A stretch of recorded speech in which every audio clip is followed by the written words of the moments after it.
was quite literally starting to conquer space. 4 satellites were launched through the PSLV C7. On the cricket field itself, Rahul Dravid took India to his favourite cricket-playing country, England.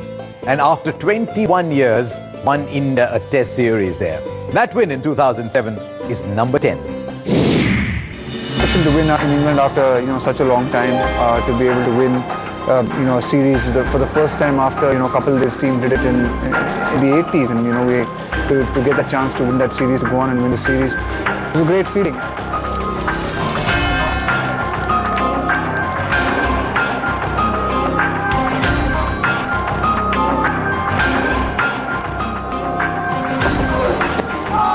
What a ball! What a ball! The win has been achieved. India go 1-0 up. 11 years after making a Test debut in England, these two sons of India were in the middle as the team achieved a momentous victory.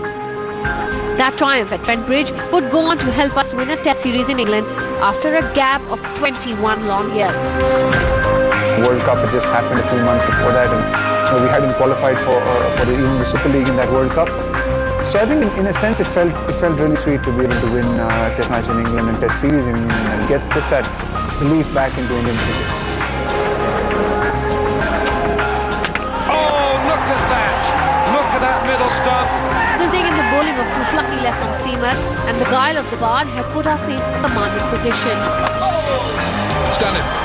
He's got one through at last.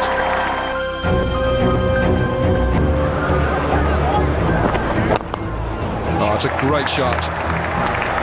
The batsmen had put in a cohesive effort and we had the match by the scruff of its neck. What a good shot that is, and that'll run away for 4. But nothing hurt England more than 2 innocuous pieces of jelly beans. An aggressive Zaheer Khan was left livid as he found jelly beans thrown on the wicket while he was batting. And he decided to have a go at the English. The jelly bean incident definitely riled up Zaheer a lot. Look, I think it wasn't the smartest thing to do if you were in the English side. I mean, just, I guess on hindsight, because you don't want to really get a bowler, riled up and aggressive, and someone like Zaheer especially.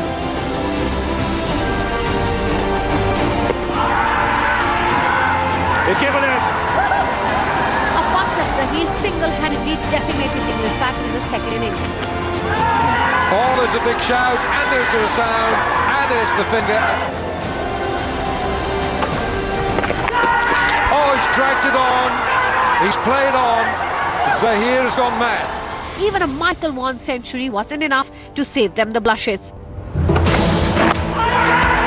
Big appeal, big appeal. It's a big wicket.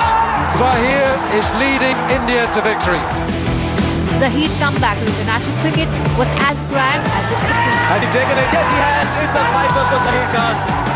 Zaheer was clearly the leader of the attack, and I think he really showed. I think that was really a point where you could see Zaheer grow as a person and as a bowler.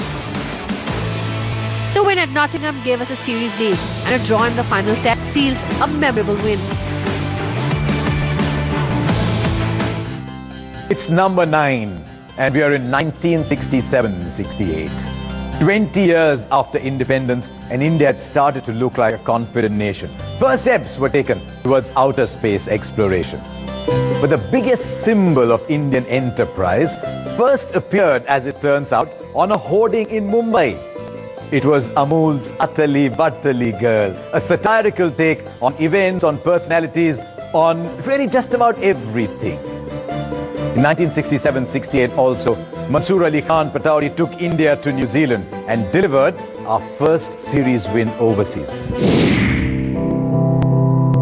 Our cricketers had toiled for 35 long years, but a win on foreign soil eluded them. But this man believed in changing the course of history. In Mansoor Ali Khan Pataudi, we had a pragmatic leader, as India toured New Zealand for the very first time. When once we finished the Australian tour, Tiger Pataudi definitely sensed that we're all confident of the individual contributions to India, but he also felt that that togetherness got to be there. So there was a bit of a pep talk by Pataudi as well as Ghulam Ahmed. Wadikar in at number 3. Ajit Wadikar's patience and application had given us a slender lead in the first test at Dunedin. It was Erabali Prasanna's off-spin which gave us the first taste of victory on foreign soil. The spin troika of Prasanna, Nadkarni and Bedi left the Kiwis stunned, who were not prepared for the task at hand. A collective haul of 54 wickets by the trio set the stage for a magnificent triumph. New Zealanders, by and large, they were little fox because it was a green top wicket. You know, it was more green top seamers and swing bowler could possibly do. But we started exciting plenty of spin and turn. So I think 3 of us were accounting for many wickets. But Toddy's effective use of closing fielders for the spinners was the key behind India's success on the tour. See, they were all surprised. They are all surprised because of the fact that they never experienced about 4 people around them on a green top wicket. You know, conventionally they thought the 3-4 slips in a gully or 4 slips in a gully, that's what they were used to. But here is a totally converse of it. All spinners bowling with, you know, fielders breathing on their neck. Our first ever overseas series win was a result of great leadership, and it paved the way for Indian cricket's surge towards greatness in the years to come.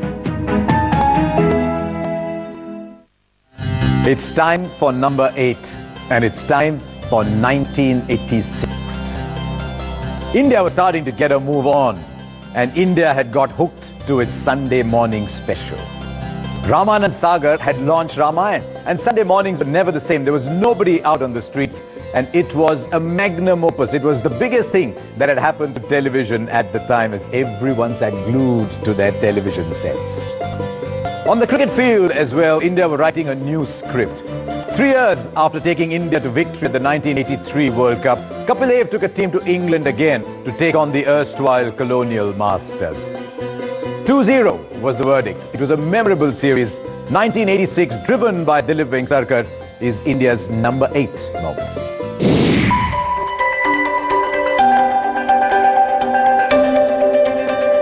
Special accomplishments are often an outcome of extraordinary performances.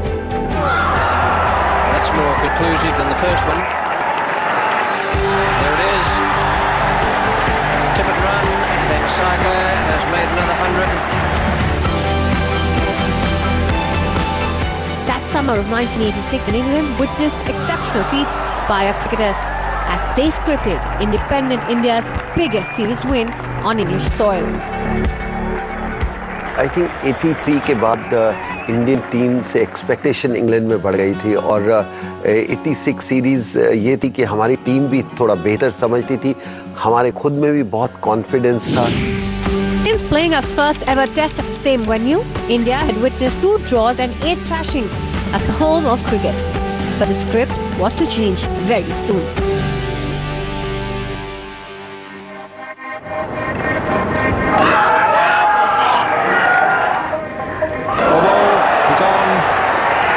So it's Chetan Sharma again. 20-year-old Chetan Sharma put in an exhibition of world-class swing bowling to break the back of England's batting. One Indian who had made it a habit of tormenting the English was Dilip Vengsarkar.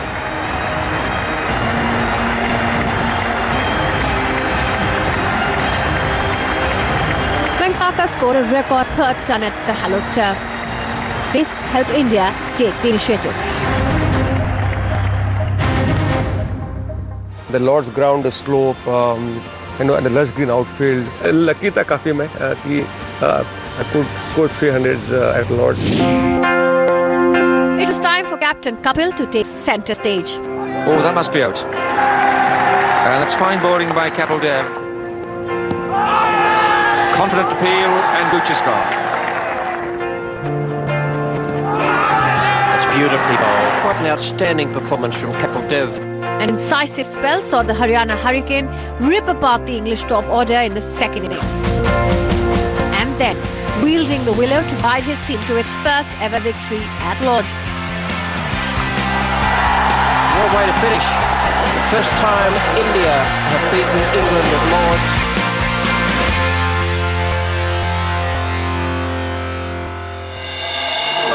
Such was the impact of India's triumph that England was forced to make changes to its leadership.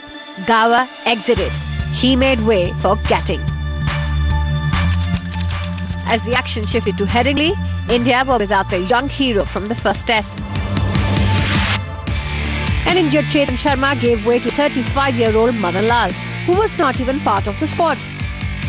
Lal, who was playing league cricket in England at that time, was drafted into the team after Sharma's injury, and he decided to sign off on a high. But England's wreck-in-chief was Roger Binney. Gatting has gone, Roger Binney has struck. Bowled in. Well, what a spell for Roger Binney. It's the first time that Roger Binney has taken 5 wickets in a Test match innings. Now Dilip Vengsarkar, 99 not out. Vengsarkar, especially in the second innings, ensured England had to chase down a record total to level the series.